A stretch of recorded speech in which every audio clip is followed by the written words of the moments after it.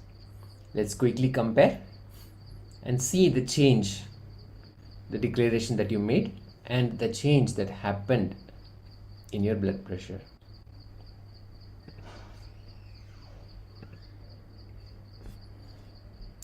Please let us know in the chat if you are in Zoom about your manifestation, how your experience was. As always, a reminder that the outcome of the power manifestation exercise is that Paramashiva has intensely manifested through you, and you have made a powerful declaration from that space of Paramashiva manifesting within you. So it is always a reason to celebrate Paramashiva manifesting within you. Let's quickly check if anybody has responded with your experiences from the power manifestation. Let's take a couple of moments to share also our experience from this power manifestation in social media with the hashtags #Nityananda, #Kailasa and #Paramashivoham.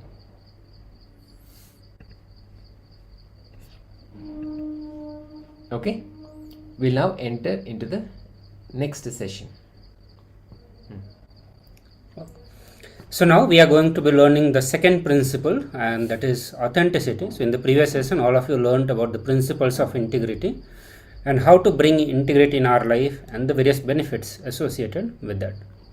So now we are going to look into the second tattva principle, which is authenticity, and this means living at your peak possibility.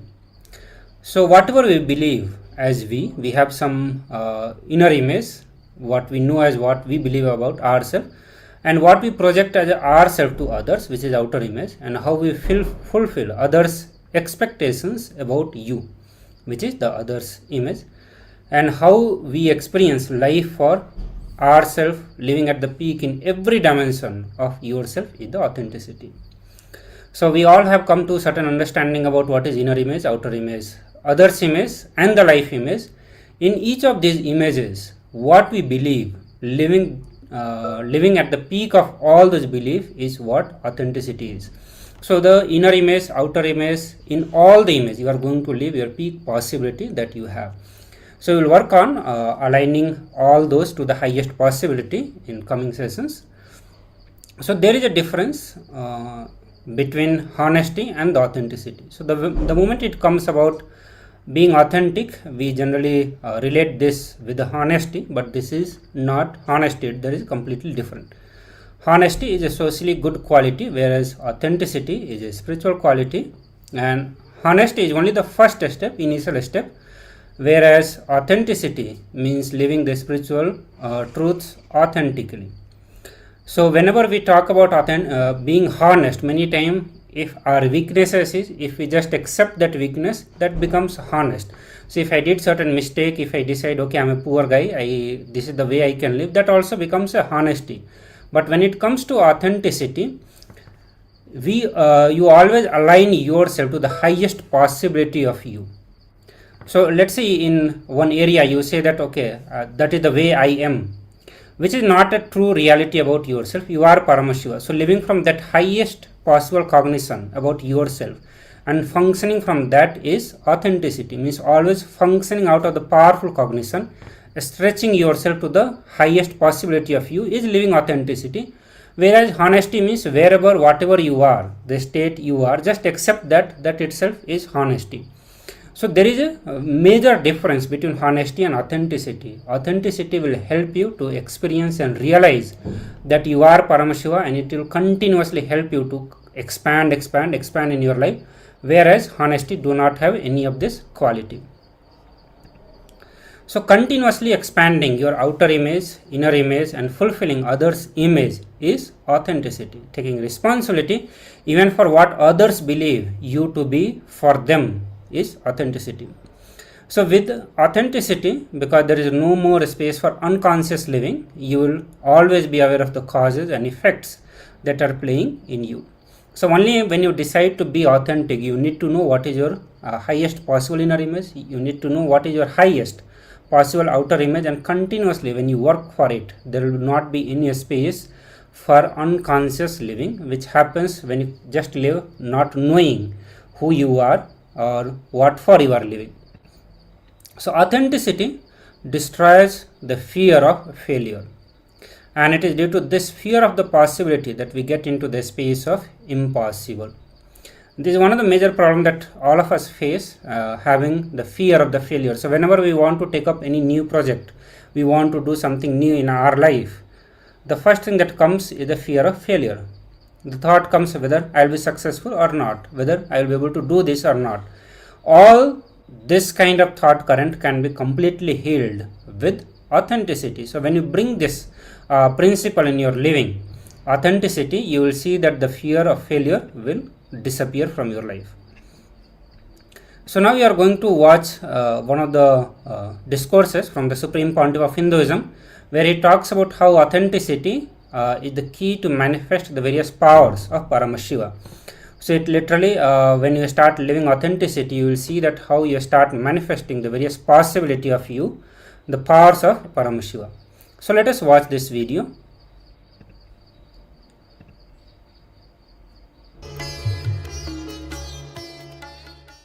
नित्यानन्देश्वर सदाशिवसमारम्भाम् नित्यानन्देश्वर्यादिशक्तिमध्यमाम् अस्मदाचार्यपर्यन्ता वन्दे गुरुपरम्परा.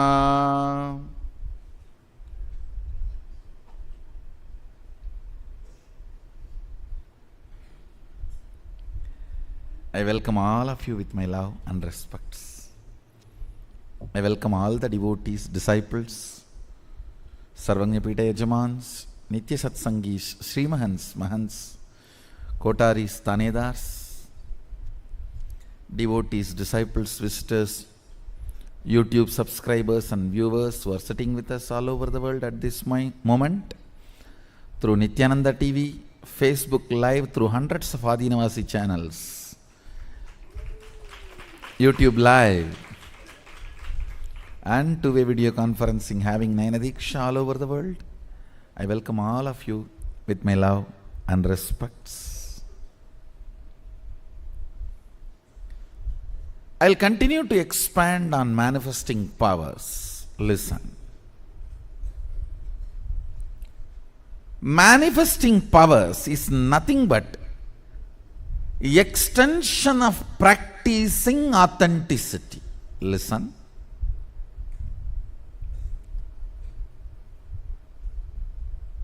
Practicing authenticity, when it gets matured, it becomes manifesting powers.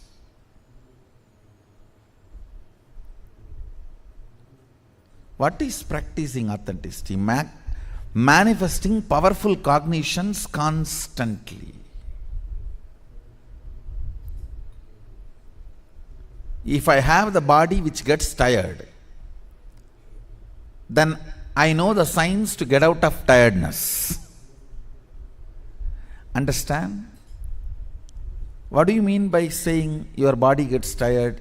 Then you know there is a space where you are not tired. When you know there is a space where you are not tired, you know now there is a space where you are not tired and where you are tired. Now, it's only a simple science we need to manifest, where we are not tired. You may just have to find out the basic secrets. What keeps me not tired? physically simple things, pitta. I tell you, almost 99% of your tiredness, boredom, depression, all are physical problems, not mental. Actually, if you are depressed, the best way to get out of depression is tell 2-3 people to torture you. No, really. When you have a real problem, you will not create this soft suffering. You just need a strong 2-3 people to torture you. Then the whole problem will be solved. Because there is no suffering from outside, you just go on, torture yourself. Soft suffering is luxurious suffering. It is like the fellows who don't do hard work. The fellows who don't walk to go and buy vegetables in their real life try to run on the cycle which does not move from one place. Soft suffering is the luxurious replacement of the real suffering. When you do not have the real one and you want to have that pavam feeling, enjoying pavam feeling is pavi. Who is papi? Who enjoys the pavam feeling, who cherishes the victimhood, is sinner. Listen. Manifesting powerful cognitions about everything, whether tiredness or boredom or depression or anything, manifesting powerful cognitions is authenticity. Taking it to the next level is power manifestation.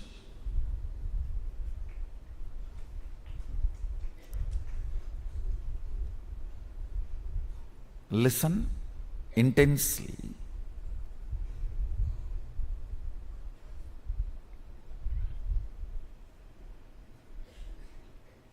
I was telling yesterday, use haritaki powder to brush your teeth. 90% of your problems will be solved. You will become rich actually. Anybody wants wealth, I give you guarantee. Use haritaki powder and brush every day morning. So much of pitta will go out. The time you are concentrated, centered on your goal every day will increase 3 times more. Understand?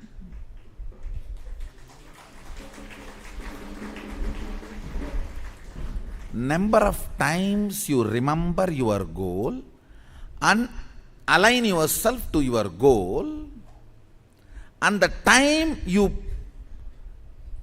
feel oneness with your goal and centered on your goal will increase 3 times more if the pitta in your body is balanced.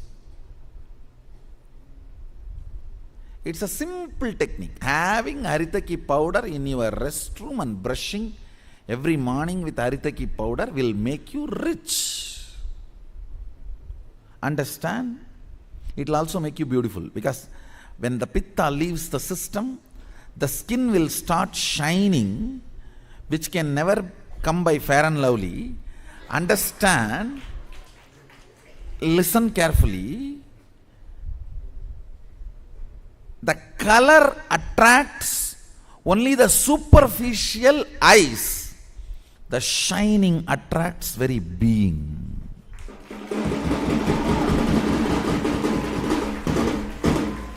You will develop that shining. We call it tejas. A normal eye does not recognize tejas, but third eye recognizes it.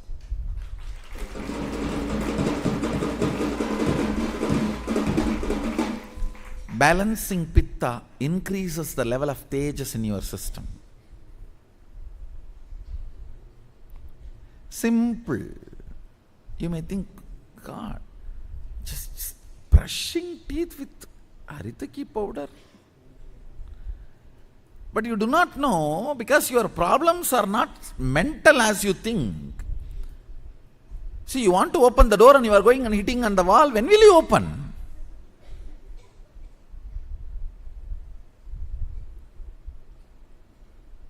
You don't even have to hit on the door because the door is already open. Many of your problems, right diagnosis. No, all these problems are not psychological or mental. It is just simply physically not doing what I am saying. If you just correct the fundamentals, brush the teeth with haritaki powder means, do it, you will see within 2-3 days the whole tiredness leaving your system. Tiredness is not deprival of sleep, it is deprival of psychological pittamayakam. Listen, you always keep yourself in certain kind of a delusory, unconnected, random, unattended thinking. Listen, that space of enjoying that random, unattended thinking is enjoying delusion. You all think that is very cute and cool. Ooh.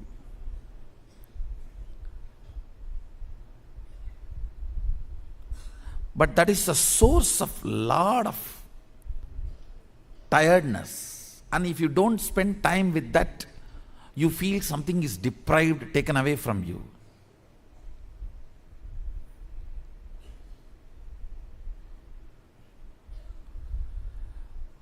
Many times, you imagine tiredness when you are deprived of your stupido thinking. Means where if you are not given a time and chance for diving in your delusion, you imagine you are tired. Understand? Actually, diving in the delusion only makes you tired. Entertaining the delusion makes you tired. Brushing the teeth with haritaki powder and vomiting all the pitta, taking out all the pitta, cleaning up all the pitta, makes your whole day alive, bright, fresh.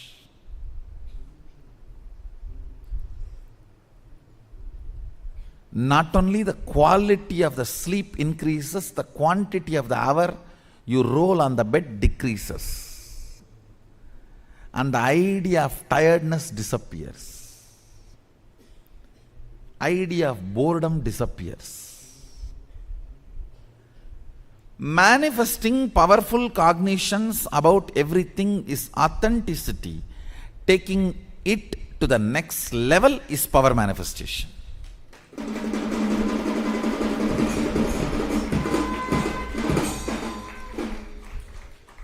Yesterday I was showing how I created the puja manual when I wanted to learn. I did everything I can. Then I saw the power of downloading has opened up. You doing everything you can opens up the power of downloading in you. Opens up the power of downloading, next level power.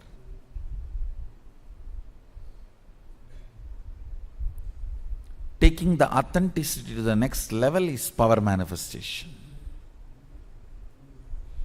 You can see we have the scanned version of the puja manual I created.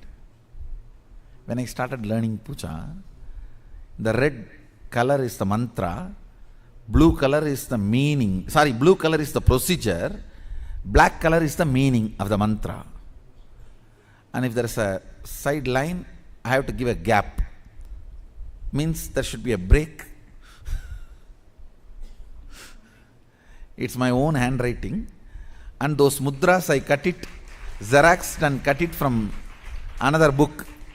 I xeroxed and cut it and pasted it.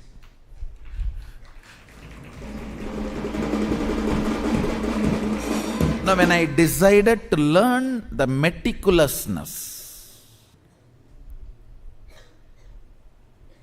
authenticity, then automatically I saw the whole downloading power opened up. After that, I never learnt systematically Chandi Homa or Shri Vidya Homa and all that. All that started getting downloaded. Sometimes I'll personally sit and do pujas for 16 hours. Pujas and homas. 16 hours. Listen, it is too important. It is too important for you to know. When you start manifesting powerful cognition, it is called authenticity. When cosmos supports it, it is called power manifestation.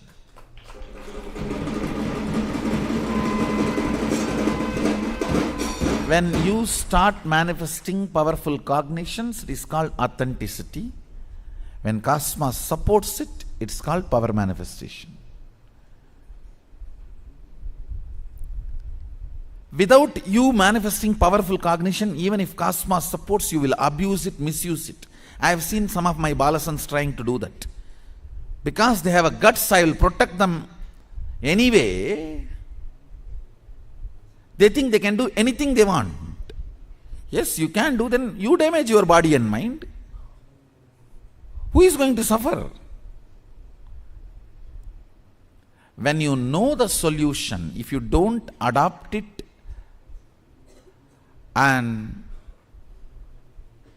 think that I'll protect you, you are trying to use my love. Actually, you are trying to abuse my love, not use my love.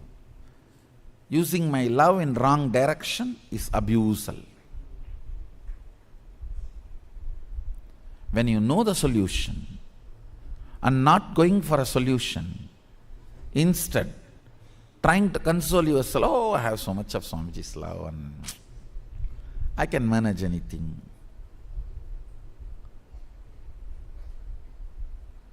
Yes, if you break 5-6 bones and come, of course, I won't let you die. I will protect you. I will heal you. But till the time of healing, who is going to suffer the fracture and fracture's pain? Who is going to suffer the fracture pain? You only. If you get into a problem which you don't know the solution by mistake, then I will not let you suffer even for an inch. I'll immediately lift you. But if you know the solution, and out of sheer arrogance which you developed because I love you and empower you, and go and make a mess, then I'll say, all right, do what you want.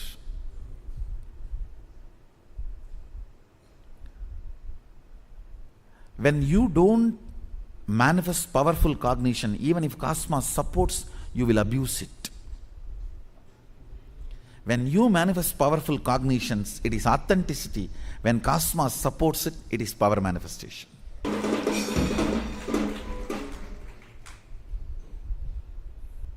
So yesterday almost it took one full day for us to go through the unclutching initiation, understanding and thinking in the language of integrity, authenticity, responsibility, enriching. Thinking in the language of the tattvas. So today, 720 sacred syllable installation initiation.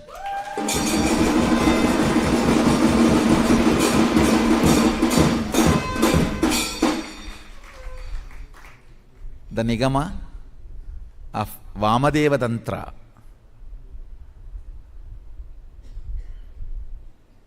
which gives Bhuvaneshwari Vidya, which I received from Arunagiri Yogishwara.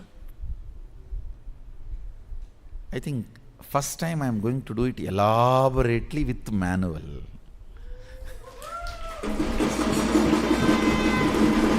So we will have 3 initiations. Same initiation 3 times repeating. Each initiation may be taking 3 hours. So today 3 hours, tomorrow 3 hours, day after tomorrow 3 hours.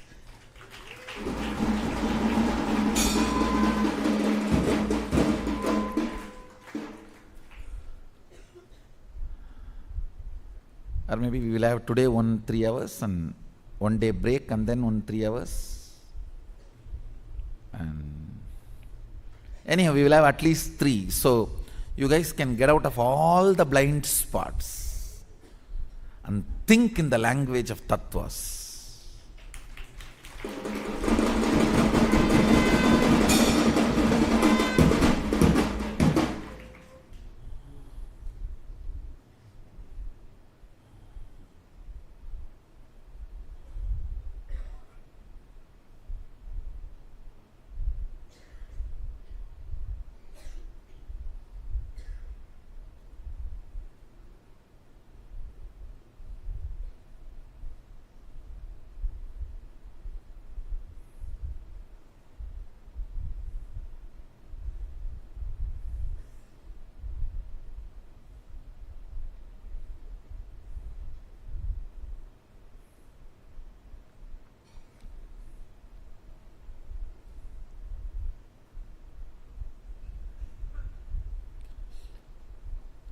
See, one more important thing you need to know.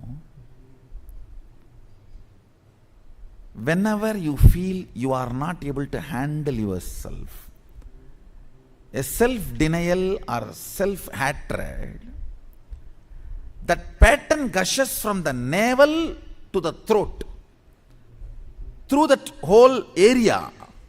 So it damages all the windpipe, foot pipe, everything. It creates subtle ulcers, understand? Not just psychological, physical.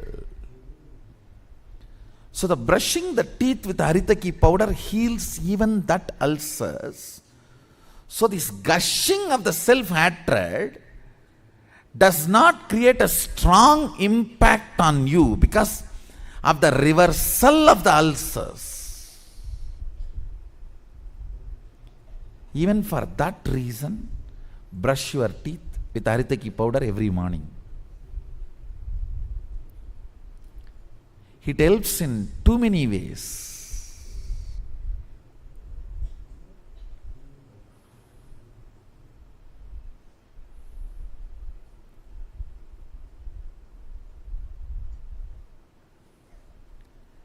Essence of today's satsang.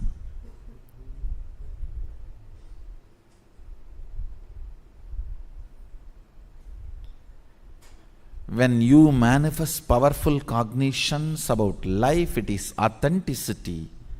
When cosmos supports it, it is power manifestation.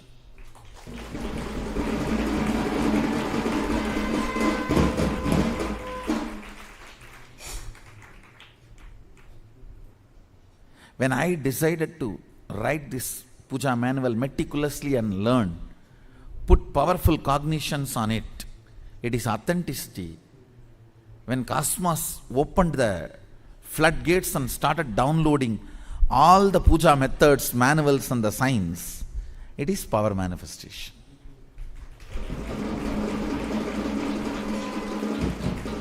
Without authenticity, even the cosmos gives the blessings, you will start abusing it.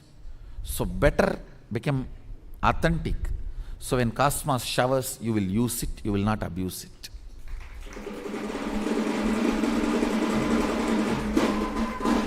Understand, when you abuse, it will become very costly.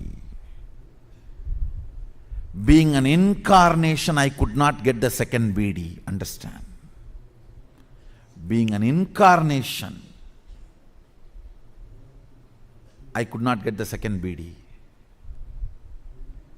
One BD. I did not even say no. I just delayed my yes. I lost it. Did not even say no. Delayed the yes. And never I got it again. He said very clearly, some other door will open for you, but not this door.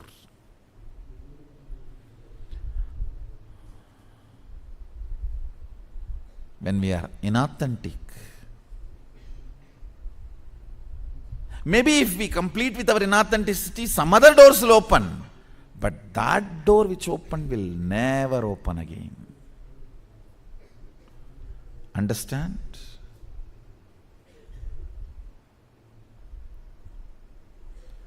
Being an incarnation could not get the second BD.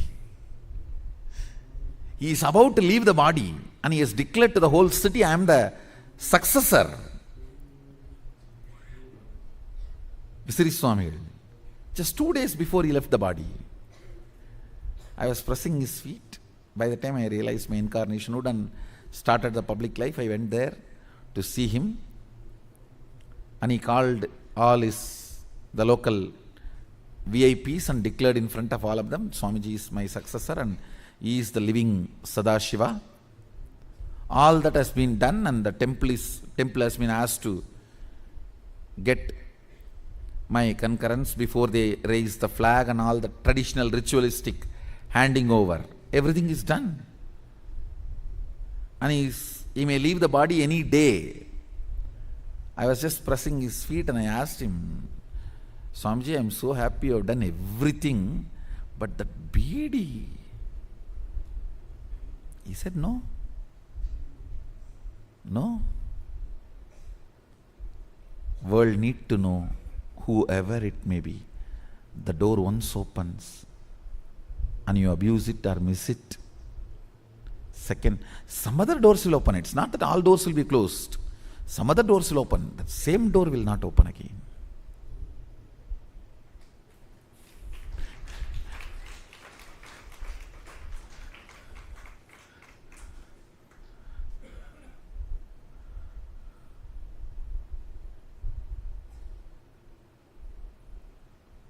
So sometime, unless you became authentic, even Cosmos giving tatastu, you may misuse it or abuse it. Become authentic as quickly as possible. So when Cosmos blesses, it will just become power manifestation. You will not abuse it or misuse it. So with this, I'll move to the next segment today, the long initiation, and you guys also have a healer's initiation today. And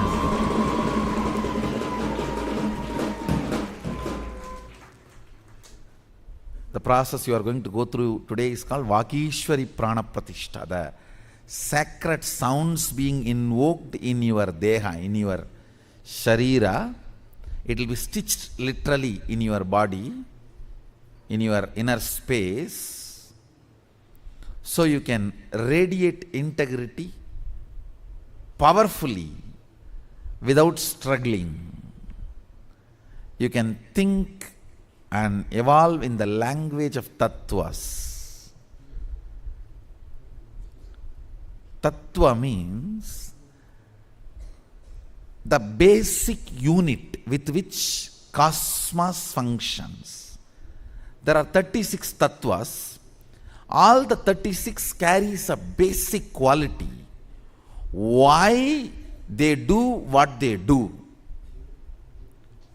That why they do what they do is this four tattva: integrity, authenticity, responsibility, enriching, causing. Why fire burns. Why breeze blows. These 36 tattvas, out of which cosmos is made, why they behave the way they behave. That unit principle is only these four tattvas: integrity, authenticity, responsibility, enriching. So, making your deha into tattva deha, tattva shuddhi, and doing the Vagishwari Prana Pratishta on your body is the process you will be going through today. Let's get ready for this.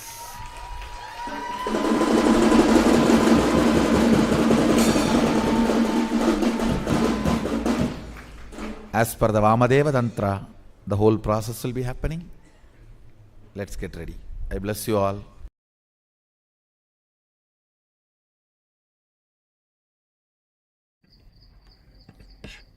Nityanam,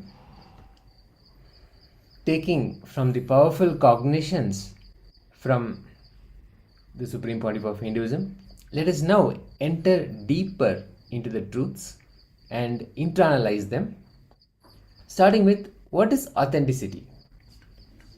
Continuously expanding your outer image and inner image and fulfilling others' image is authenticity. Taking responsibility even for what others believe you to be for them is authenticity. With authenticity, because there is no more space for unconscious living, you will always be aware of the causes and effects that are playing in your life. Authenticity destroys your fear of failure. It is due to this fear of possibility that you get into the space of impossible. So, let us now spend the next 15 minutes writing about all the moments where you displayed a lack of authenticity in the last 24 hours. We all heard about this incident, the anecdote that Swamiji shared, how one moment of inauthenticity led to a door being closed. Write down, now go back and write down all those moments where you displayed a lack of authenticity. And after each situation, find a way to realign yourself back to authenticity. So write it all down. We'll now project this exercise.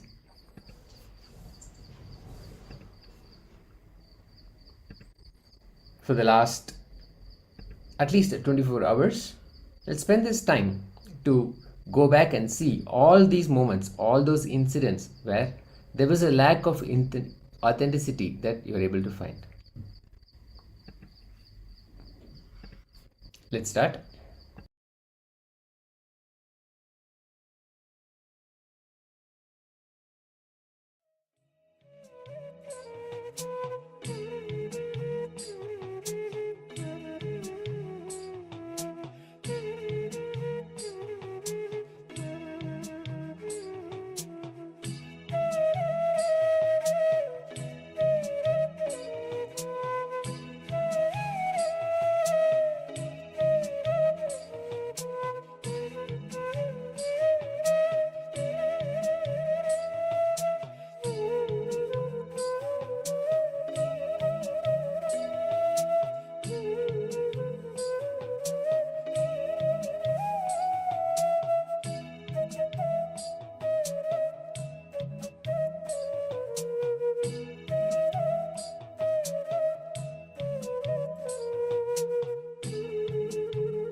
Nityananda everyone. Please relax now.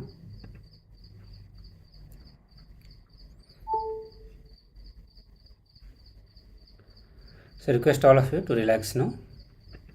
So let us know what all you wrote as the various inauthenticity that you practiced in last 24 hours. So this is what the assignment we are doing, that spend a few minutes to write all the moments where you displayed lack of authenticity in the last 24 hours. So you can share whatever you have written, and if you need more understanding on certain examples, whether you actually had the lack of authenticity or not, we can clarify that also and help you with better understanding. So now we will get into the power manifestation round, and we are going to manifest the powers of Paramashiva, which is the body scanning. And today we all are focusing on the body scanning, and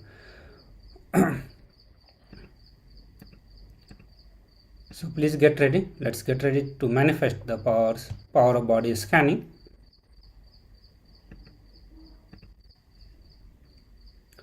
So you are going to scan the blood pressure of another person.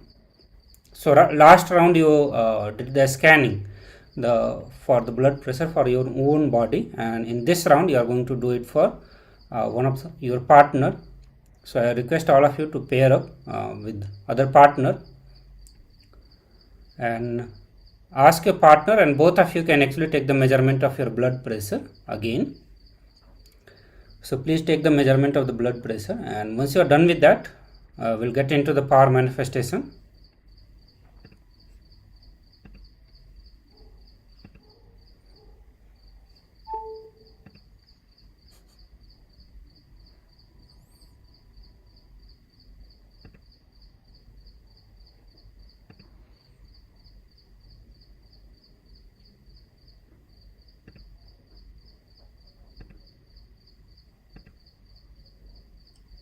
Yes.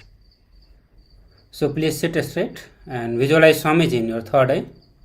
We'll get ready for the power manifestation. So please sit straight and visualize Swamiji in your third eye. Chant Mahavakya intensely and loudly.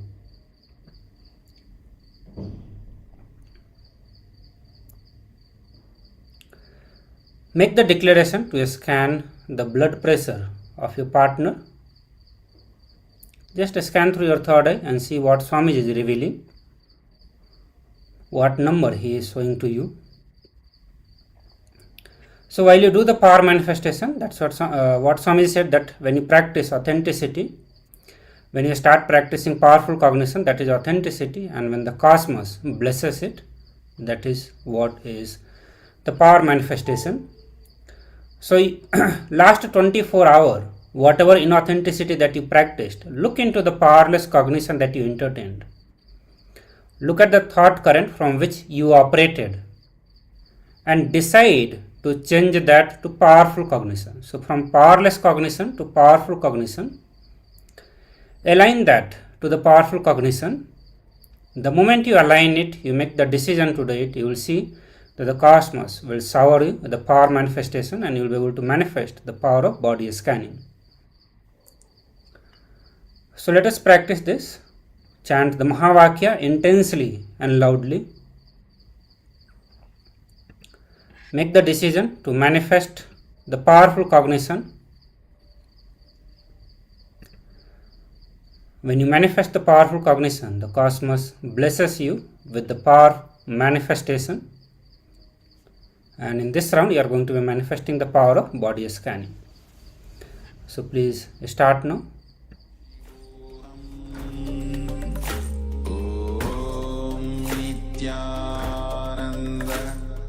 Paramashivoham Om Nityananda Paramashivoham Om Nityananda Paramashivoham Om Nityananda Paramashivoham Nityananda Paramashivoham Om Nityananda